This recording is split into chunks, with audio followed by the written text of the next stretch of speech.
L'une des choses les plus importantes pour un homme en général et pour un enfant de Dieu en particulier, c'est la sagesse. Face à une situation donnée, vous avez l'opportunité de réagir selon la folie ou de réagir selon la sagesse. Cette décision se prend en une fraction de seconde, mais cette décision aura une incidence non négligeable sur la suite des événements. La vie est un mystère qu'il faut vivre, mais ce mystère, il faut le vivre avec sagesse si vous voulez vous éviter un maximum d'erreurs.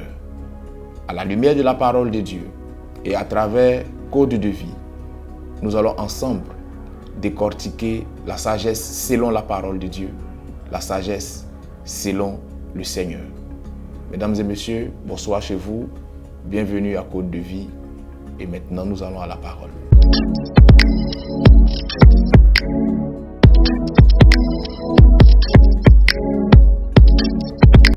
Proverbe le chapitre 4, versets 1 à 7. La Bible déclare ce qui suit. Écoutez, mes fils, l'instruction d'un père, et soyez attentifs pour connaître la sagesse, car je vous donne de bons conseils.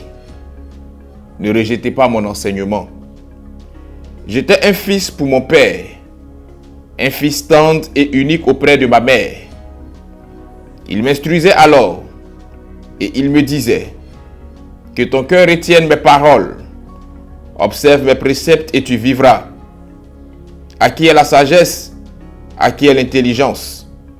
N'oublie pas les paroles de ma bouche et ne t'en détourne pas. Ne l'abandonne pas et elle te gardera. Aime-la et elle te protégera. Voici le commencement de la sagesse. À qui est la sagesse? Avec tout ce que tu possèdes. À qui est l'intelligence? Amen. Le passage de Proverbe que nous venons de lire est un passage qui nous instruit brièvement au sujet de la sagesse.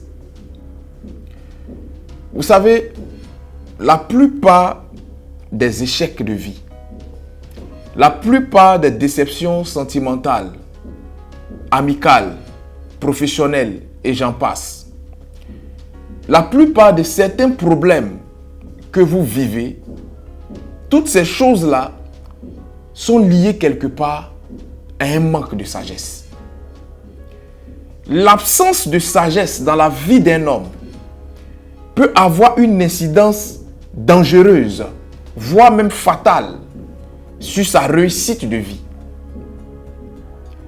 Lorsque quelqu'un sera doté d'un potentiel hors norme et que cette personne manquera de sagesse, ce potentiel-là sera mal exploité parce que la sagesse qui devait permettre à cette personne d'exploiter sainement ce potentiel n'est pas au rendez-vous.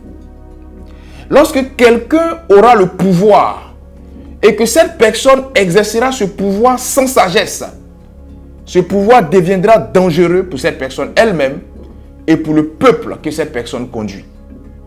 Lorsqu'une personne aura la révélation et que cette révélation sera gérée sans sagesse, elle emmènera cette personne, quand bien même que Dieu lui parlera, elle emmènera cette personne à être une source de discorde, une source de division, une source de conflit pour certaines personnes, pour certaines familles, voire même pour certaines nations, parce que sa manière d'exercer la révélation manque de sagesse.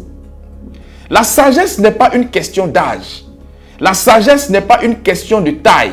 La sagesse n'est pas une question de forme.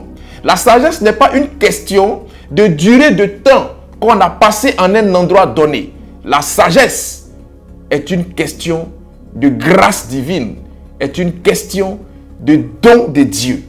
Si Dieu ne vous donne pas la sagesse, vous aurez du mal à agir avec sagesse vis-à-vis de certaines situations.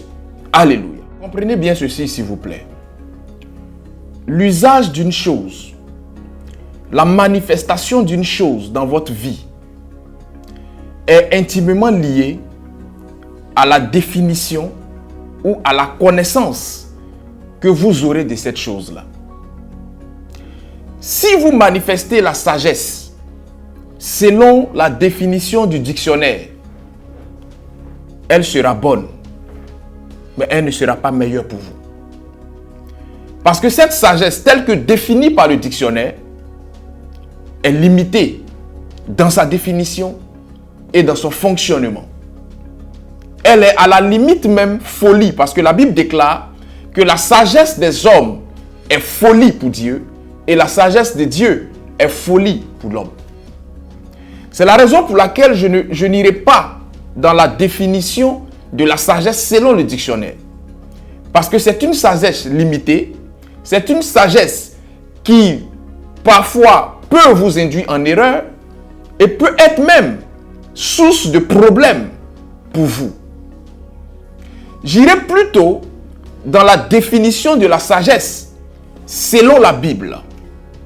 Parce que le concept définitionnel de la sagesse selon la Bible vous aidera à agir de manière éclairée, à agir de manière plus avisée. La sagesse selon la Bible, la sagesse selon la connaissance spirituelle des choses est d'abord un esprit. Elle est ensuite un mystère. Elle est enfin un état de vie, un état d'esprit, un état d'âme que vous devez épouser et que vous devez pratiquer au quotidien. La sagesse selon Dieu vous emmènera à avoir sa crainte dans votre cœur. Parce que la Bible déclare que le commencement de la sagesse, c'est la crainte de Dieu. Donc la sagesse selon Dieu vous emmènera à craindre ce Dieu-là. Et cette sagesse, pour finir, sera pour vous un propulseur qui vous aidera à mieux réussir sur le chemin de votre destinée, mais elle sera en même temps pour vous une protection. Parce que le passage de Proverbes chapitre 4 déclare que la sagesse vous gardera. Donc cette sagesse-là sera pour vous une protection. Elle vous gardera d'un certain nombre de réactions et d'actions qui pourront être préjudiciables pour vous dans l'avenir. Un homme sage, selon la Bible, est cet homme-là qui agit et réagit en tenant compte des trois temps. En tenant compte du passé, du présent et du futur. Si vous agissez selon la sagesse de l'homme, si vous agissez selon la sagesse telle que définie par le dictionnaire, vous aurez une réaction qui tiendra compte d'un seul temps, le présent, ou qui tiendra compte à la rigueur de deux temps, le passé et le présent. C'est-à-dire, votre action ou réaction sera déterminée par ce qu'on vous a fait subir hier ou par ce qu'on a eu comme attitude vis-à-vis de vous hier. Et c'est ça qui va déterminer comment vous allez réagir aujourd'hui. Mais un homme sage ne tient pas toujours compte du mal qu'on lui a fait hier. Il se réfère au passé. Il analyse le passé afin d'ajuster son attitude présente, ses décisions présentes, parce qu'il sait que ces décisions présentes et son attitude présente auront une incidence positive selon la sagesse sur le futur. Voici comment un homme sage, selon la Bible, doit marcher. Alléluia. En vérité, il y a trois grands types de sagesse. Je vais parler de ces trois grands types de sagesse pour que vous puissiez mieux comprendre et choisir par vous-même le type de sagesse que vous voulez exercer ou manifester. Le premier type de sagesse dont je vais parler, c'est la sagesse humaine. 1 Corinthiens, le chapitre 3, versets 18 à 19. La Bible déclare que nul ne s'abuse lui-même. Si quelqu'un parmi vous pense être sage, selon ce siècle ou ce monde, qu'il devienne fou, afin de devenir sage. Car la sagesse de ce monde est folie devant Dieu. Aussi est-il écrit, il prend les sages dans leur ruse. Amen. Comme je le disais tantôt, la sagesse selon les hommes, la sagesse de ce monde est folie aux yeux de Dieu. Ce premier type de sagesse est basée sur l'intelligence humaine. Elle est basée sur la ruse. C'est une sagesse qui est limitée. C'est une sagesse qui peut s'avérer bonne au départ, mais qui montre ses limites dans le temps. C'est une sagesse qui parfois même est manipulatrice et destructive pour celui qui la manifeste, mais aussi pour ceux dans la vie de qui elle est manifestée. La sagesse selon les hommes est cette sagesse-là qui juge en se fiant aux apparences, en ne prenant pas la peine de faire sa propre expérience de la chose, mais on juge sur la base des oui-dire. Ce qui nous amène parfois à avoir un jugement erroné. Parce que ce que nous avons entendu dire au sujet d'une chose ou au sujet d'une personne n'est pas la vérité absolue. Et cela peut nous induire en erreur.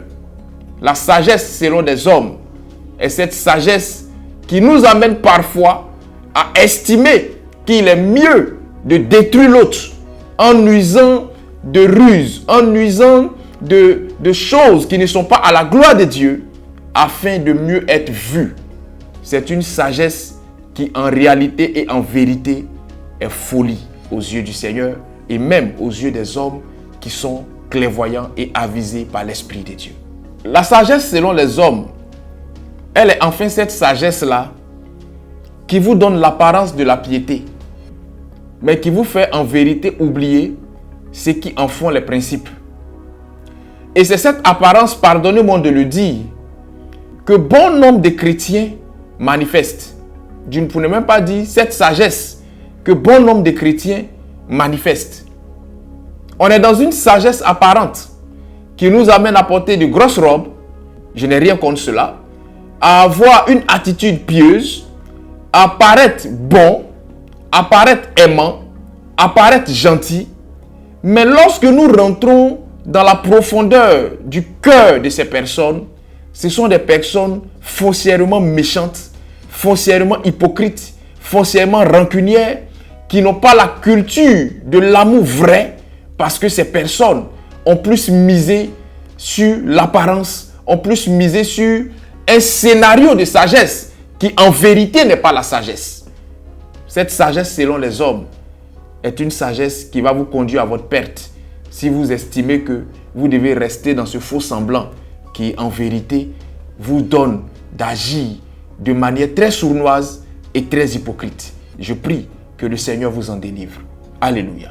Situé à Atingui, le centre Morija vous ouvre ses portes et met à votre disposition une équipe dynamique pour des consultations spirituelles, des retraites spirituelles, des moments de formation et de recyclage biblique, des moments de prières intenses. Infoline plus 225 0704 25 22 95. Email info tondesparoliers@gmail.com. Dieu est bon en tout temps, en tout lieu, en toutes circonstances. Shalom. À la suite de la sagesse humaine ou charnelle, je vais maintenant parler de la sagesse diabolique. Jacques le chapitre 3, versets 13 à 16, la Bible déclare: lequel d'entre vous est sage et intelligent, qu'il montre ses œuvres par une bonne conduite avec la douceur de la sagesse.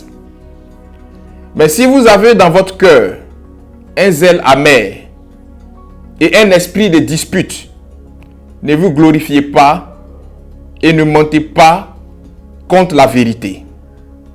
Cette sagesse n'est point celle qui vient d'en haut, mais elle est terrestre, charnelle, voire même diabolique. Car là où il y a un zèle amer et un esprit de dispute, il y a du désordre et toutes sortes de mauvaises actions. Amen. Ce que je vais dire va encore choquer bien de personnes. Mais voici une autre forme de sagesse que beaucoup de chrétiens, beaucoup d'hommes de Dieu, beaucoup d'enfants de Dieu manifestent sans s'en rendre compte. La sagesse diabolique. La Bible déclare que c'est une sagesse qui vous amène à agir dans un esprit de dispute. Et en troisième lieu, c'est une sagesse qui vous amène à agir en recherchant en vérité une vaine gloire.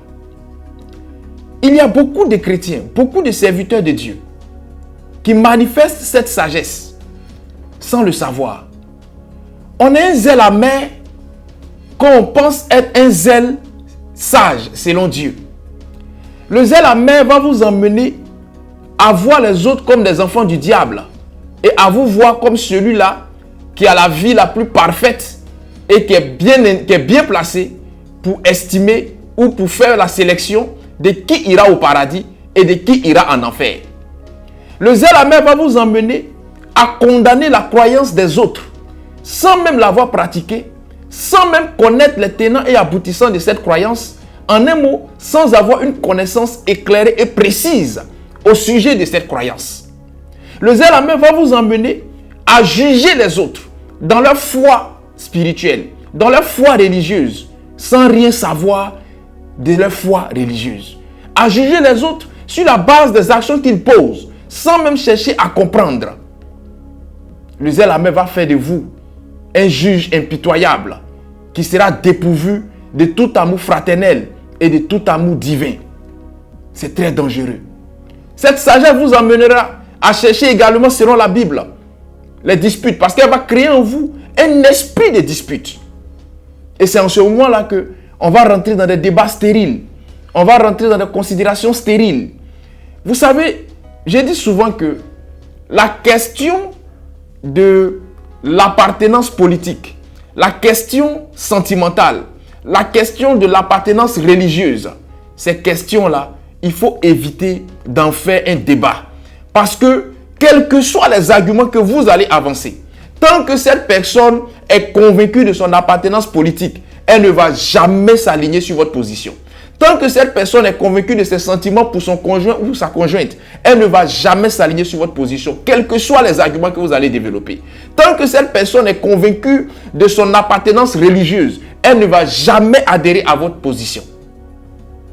Ces derniers temps, il y a un débat inutile et stérile que les gens sont en train de créer au sujet d'une statue qui a été érigée à Cocody. Mais j'ai bien envie de dire à ces personnes, foutez la paix aux catholiques. Excusez-moi de vous le dire, foutez la paix aux catholiques.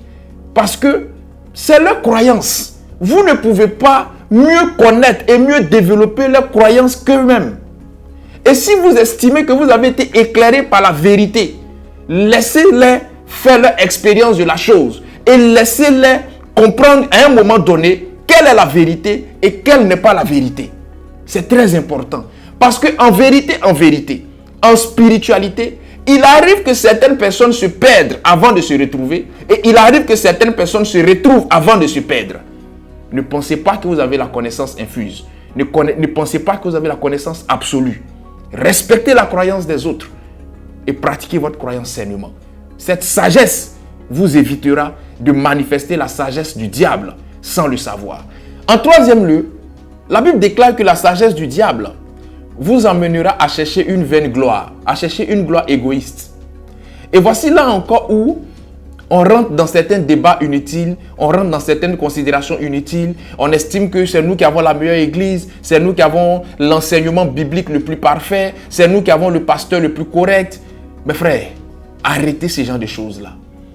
Arrêtez ce genre de considérations-là parce que vous pensez manifester une sagesse selon Dieu, mais qui est en vérité une sagesse selon le diable. Et cette sagesse-là, sans vous en rendre compte, vous fait faire plus de dégâts autour de vous que de choses positives. Et ça, c'est très dangereux. Alléluia. Parlons maintenant de la sagesse divine. Proverbe, le chapitre 9, versets 1 à 2. La Bible déclare: la sagesse a bâti sa maison. Elle a taillé ses 7 colonnes. Elle a égorgé ses victimes, mêlé son vin et dressé sa table. Amen. Lisons par la suite Jacques. Jacques, le chapitre 3, versets 17 à 18. Jacques 3, 17 à 18.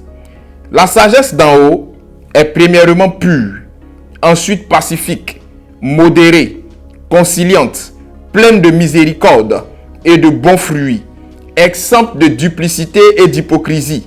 Le fruit de la justice est semé dans la paix par ceux qui recherchent la paix. Amen. Donc, la sagesse divine, dans le premier passage du proverbe qu'on a lu, la Bible déclare que la sagesse a égorgé ses victimes, elle a mêlé son vin. La sagesse divine, elle est d'abord mystique.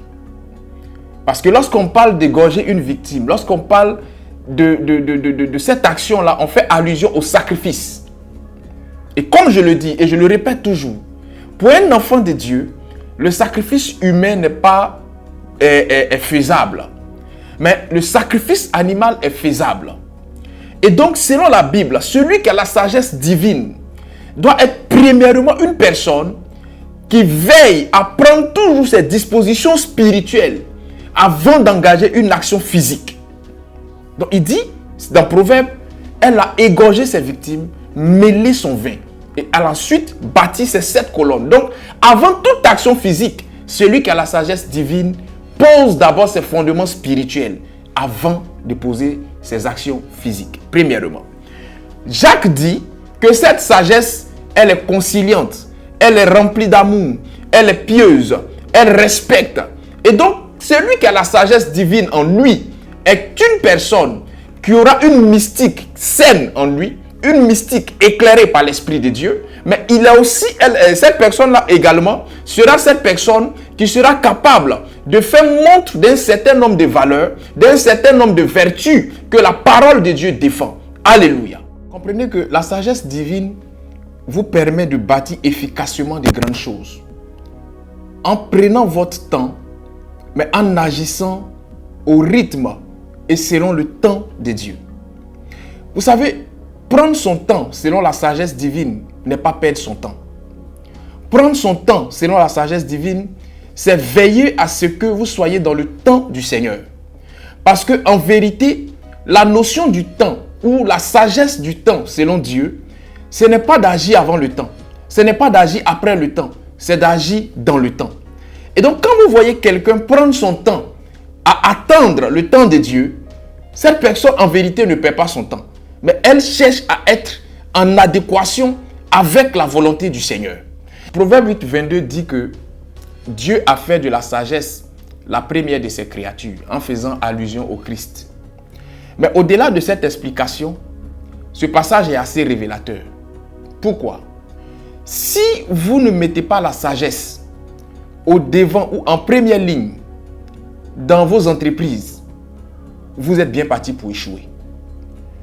Un mariage ne peut pas subsister seulement avec l'amour. Un mariage sans sagesse ne pourra pas subsister. Une activité aussi prometteuse qu'elle sera, une entreprise aussi grande qu'elle sera, si elle n'est pas gérée avec la sagesse divine, elle ne pourra pas subsister. Un ministère aussi prometteur qu'il sera, s'il n'est pas géré avec la sagesse divine, il ne pourra pas subsister. Ainsi donc, dans tout ce que vous allez faire, dans tout ce que vous allez vouloir entreprendre, veillez à ce que la sagesse qui est Christ soit mise au devant de ces choses-là. Quand vous dites communément chez nous les Ivoiriens, mets Dieu dans tout ce que tu fais, mettez Dieu au devant de tout ce que vous faites. Cela n'est pas dit de manière farfelue. Cela n'est pas dit juste pour faire slogan ou pour faire beau. Mais cela est dit en faisant référence à la sagesse. Parce que Dieu est lui-même la sagesse.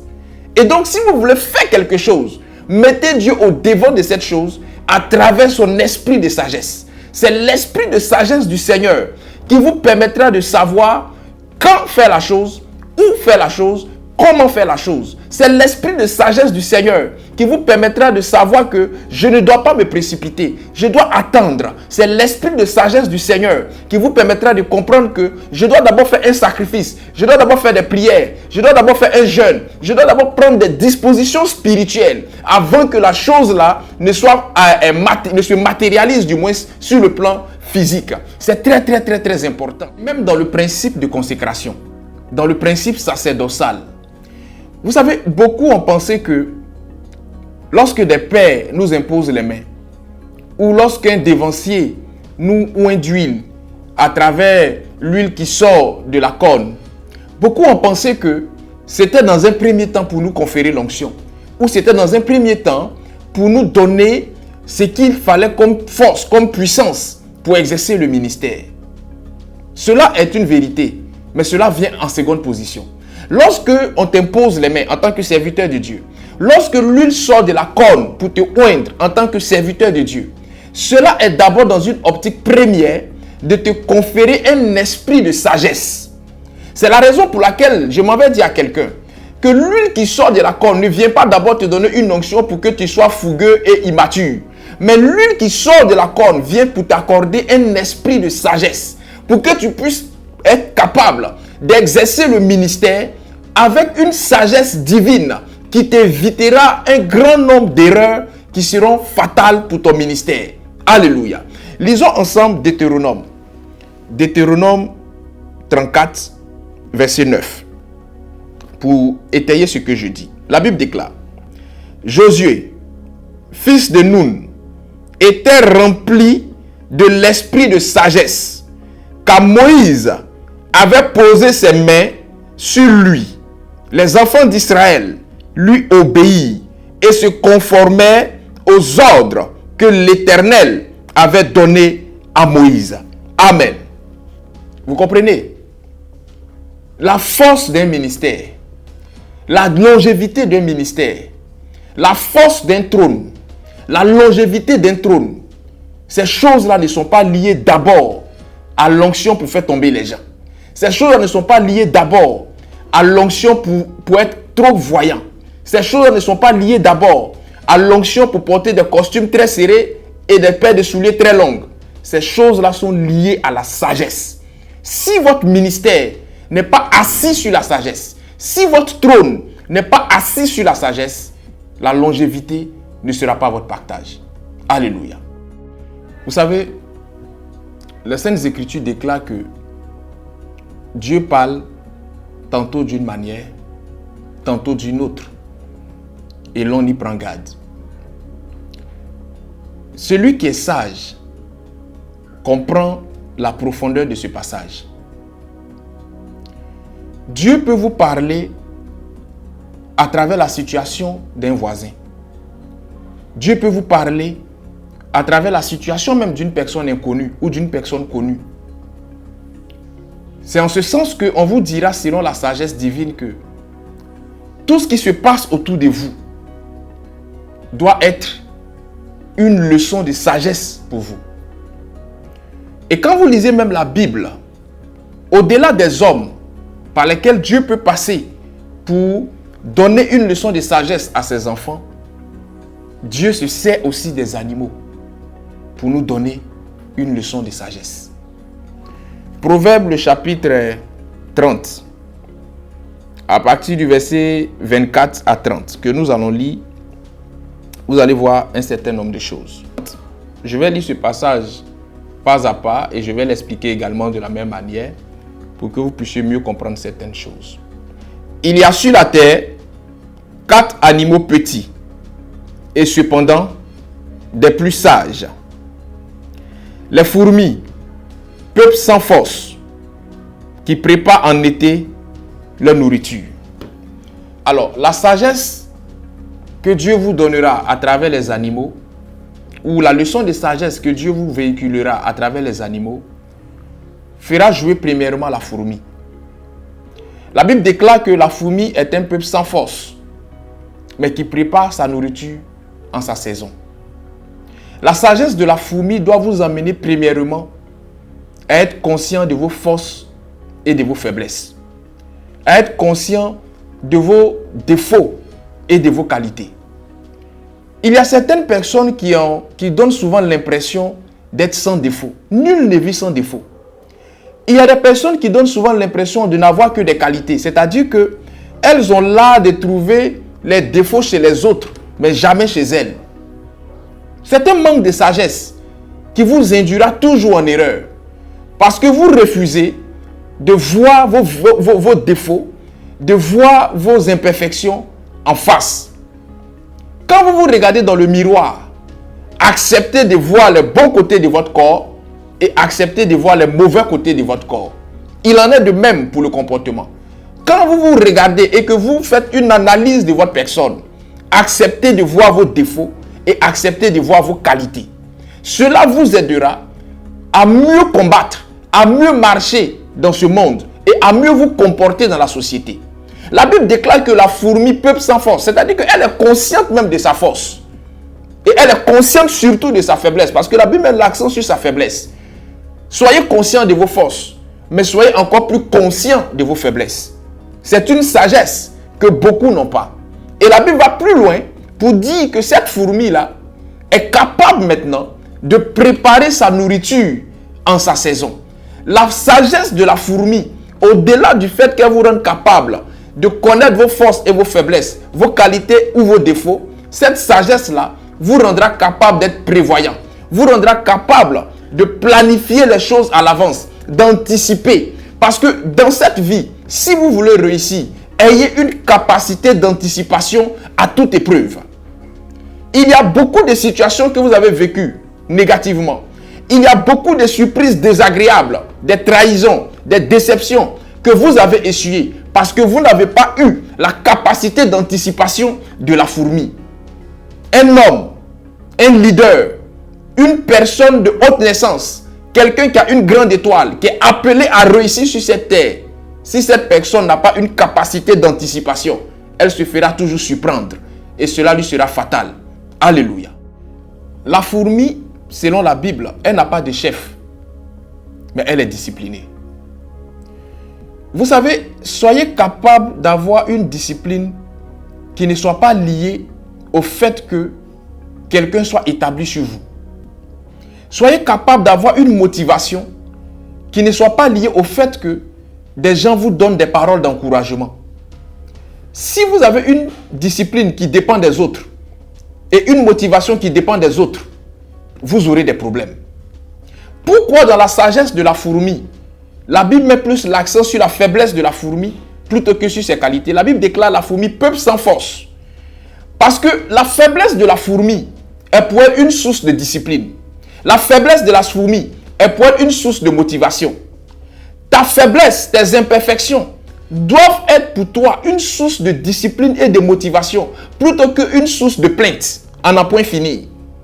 Lorsque tu sais que tu es issu d'une famille pauvre, tu ne dois pas attendre de lire des vidéos de motivation sur les réseaux sociaux pour comprendre que tu dois te battre pour réussir.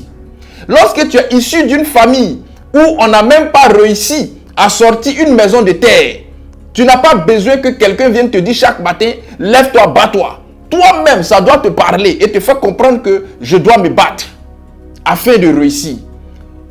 Il y a certaines personnes qui ne sont pas conscientes de là d'où elles viennent. Et ce qui fait que ces personnes-là, parfois, perdent le fil conducteur du combat qu'elles doivent mener. Quand tu es conscient de tes faiblesses, quand tu sais là d'où tu viens, quand tu connais tes origines, il y a des choses qu'on ne te dit pas de faire.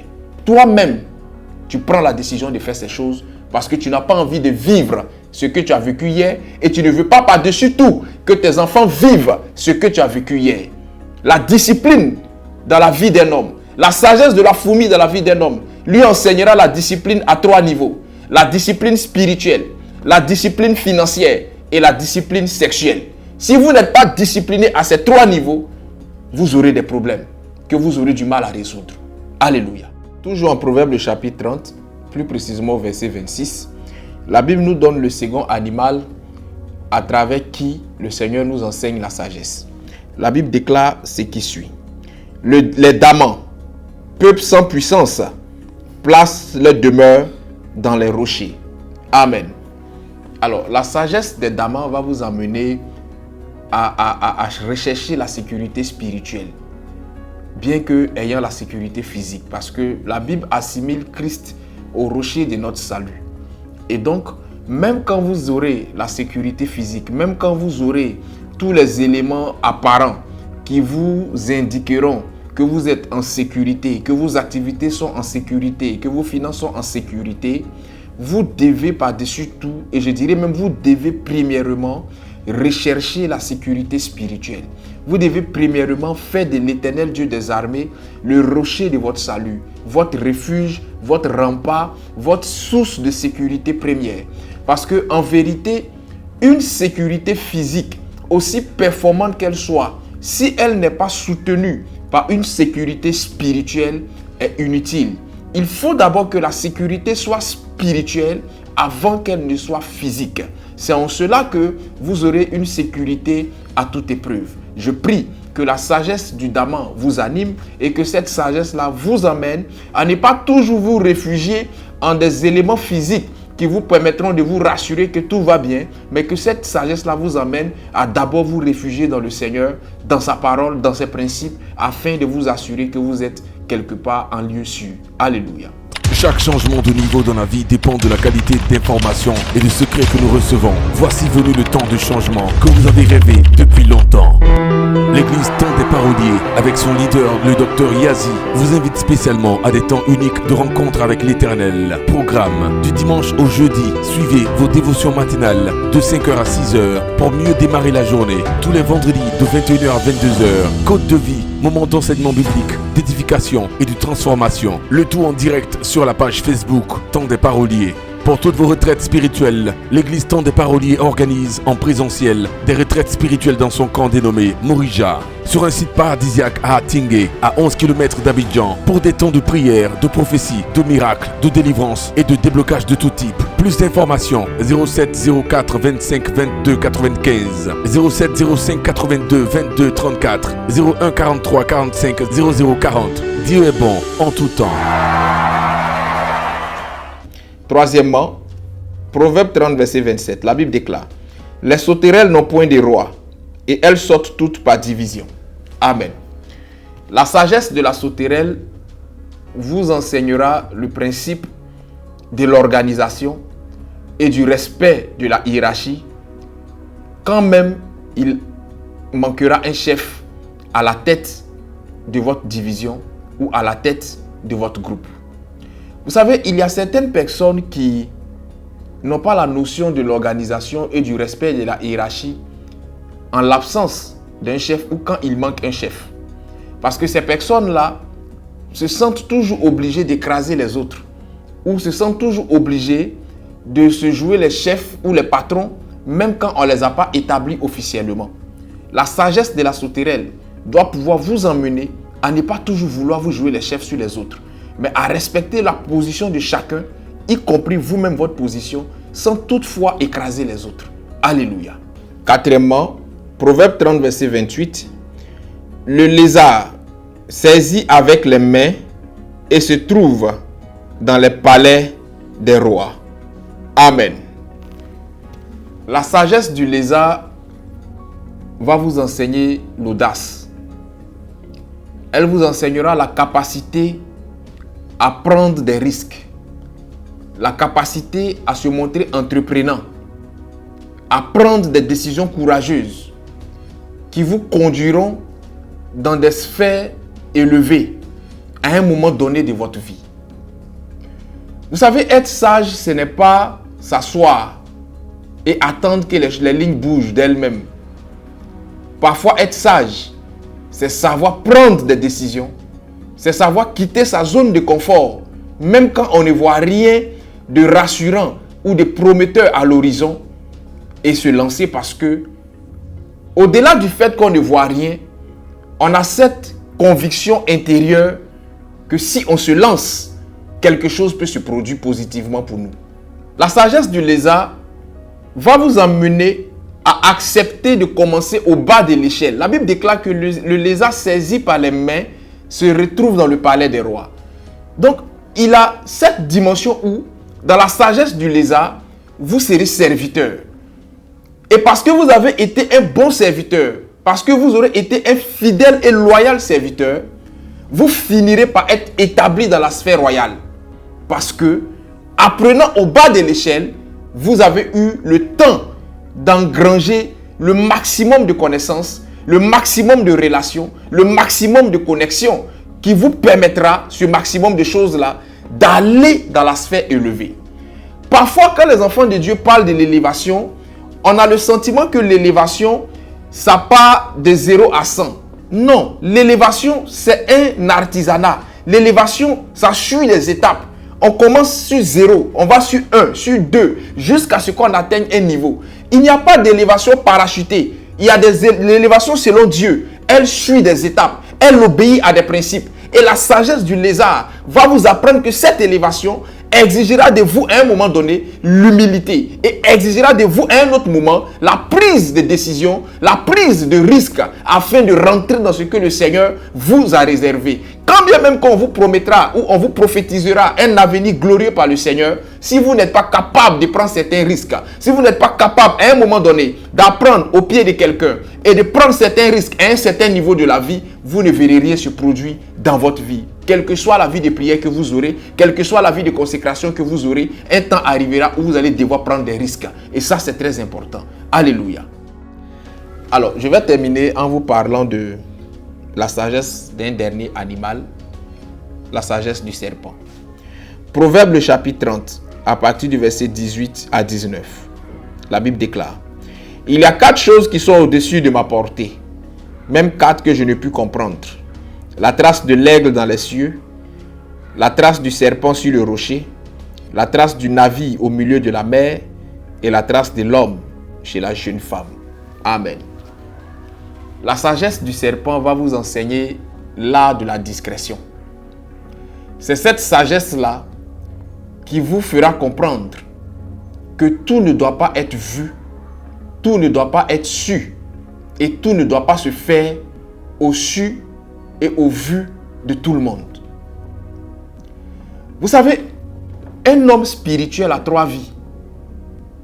Un homme spirituel a sa vie publique, il a sa vie privée et il a sa vie secrète.